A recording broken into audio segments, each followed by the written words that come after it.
मुग्धा और उसकी सास के बीच पूरा समय सास के किसी न किसी काम को लेकर मतभेद चलते ही रहते हैं।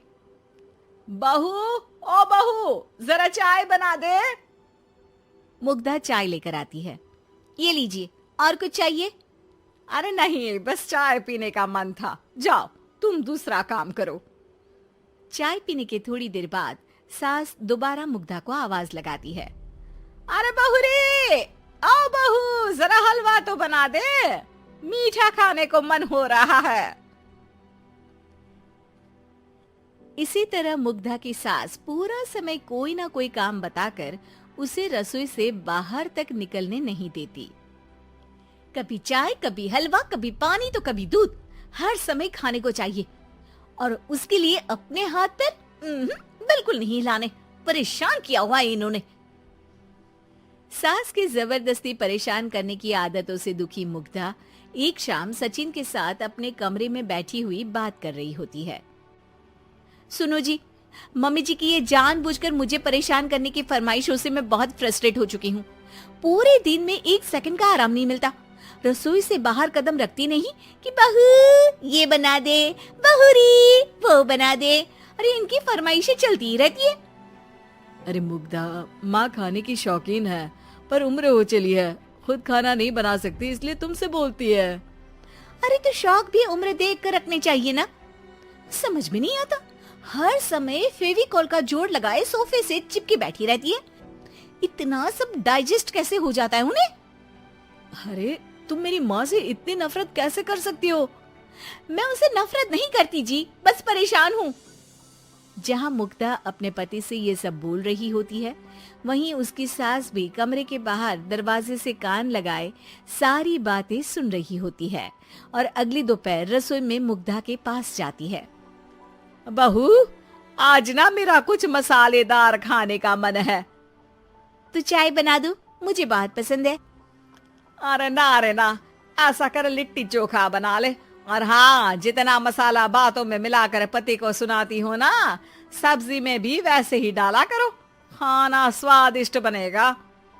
सास की बात सुनकर मुग्धा हैरान रह जाती है। मतलब अब पूरा समय मुझ पर हुक्म चलाने के साथ बंद कमरे में हुई पति पत्नी की बीच की बातें भी सुनती है? अरे बात जब मेरी थी तो सुनने में क्या दिक्कत है?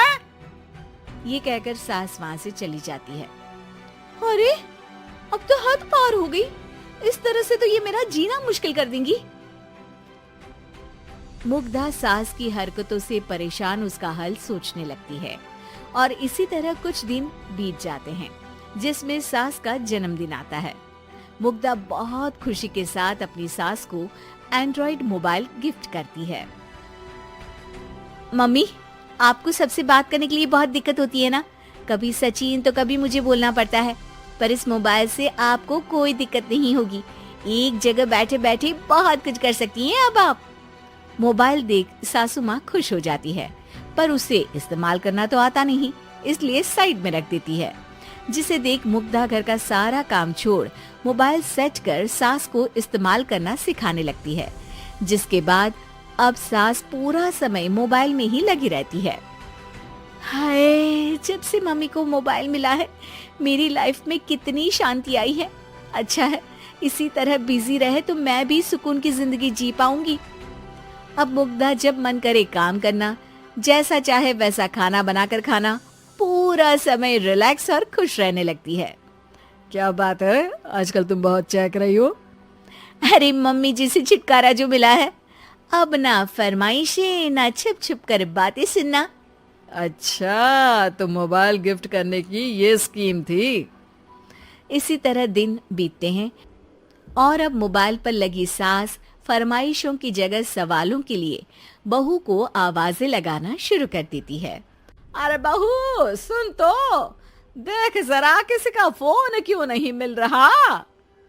रिचार्ज खत्म हो गया है, पर अभी 4 दिन पहले ही तो मैंने किया था, इतनी जल्दी कैसे खत्म हो गया? अरे मैंने कल तेरी कनाडा वाली मौसी सास से 3 घंटे बात की थी ना। क्या? इतना महंगा तो मोबाइल भी नहीं आया जितना महंगा इसका रिचार्ज पड़ रहा है। इसके बाद तो जैसे मुग्धा के दिन के 24 घंटे में से 20 घंटे सास के पास उनके मोबाइल रिलेटेड प्रॉब्लम सॉल्व करने की ड्यूटी ही बन जाती है। अरे मुग्धा, ये मोबाइल में अचानक तेरी मौसी सास की शक्ल क्यों दिखने लगी और ये तो हिल भी रही है। मम्मी, ये गूगल डुओ का वीडियो कॉल है। इसमें आप बात करने के साथ एक दूसरे की शक्ल भी देख सकती हो। अच्छा, ये तूने मुझे पहले क्यों नहीं बताया? अब बताने के लिए पहले नहीं बताया। इसी बीच सचिन भी वहां आ जाता है और सास अपनी वीडियो कॉल में बिजी हो जाती है। क्यों, सास बहू में क्या गपशप चल रही है? इसे गपशप नहीं, दिमाग का दही होना बोलते हैं। पर तुम तो मम्मी को मोबाइल देकर बहुत खुश थी, फिर क्या हुआ? हाँ, उसका सुकून भी कुछ ही दिन मिला। अब घर के टंटे खत्म हुए तो मोबाइल की टिंग टिंग शुरू हो गई। देखो भाई, कुछ पाने के लिए कुछ खोना तो पड़ता है। आखिर तुमने मोबाइल अपने फायदे के लिए ही तो दिया है, तो फिर सवालों के जवाब भी देने पड़ेंगे, क्योंकि जब तक उनके हाथ में ये फुंथरू रहेगा तुम्हारी लाइफ में प्राइवेसी और सुकून रहेंगे। कहने का मतलब है अगर इससे प्यार बढ़े तो दाग अच्छे हैं। अरे मुझे पहले दिन से ही पता है मोबाइल किस मकसद से दिया गया है। भूलो मत, इससे पहले मैं बातें ही सुनती थी। सास की ये बात सुनकर मुग्धा शॉक में और सचिन हंसता रह जाता है।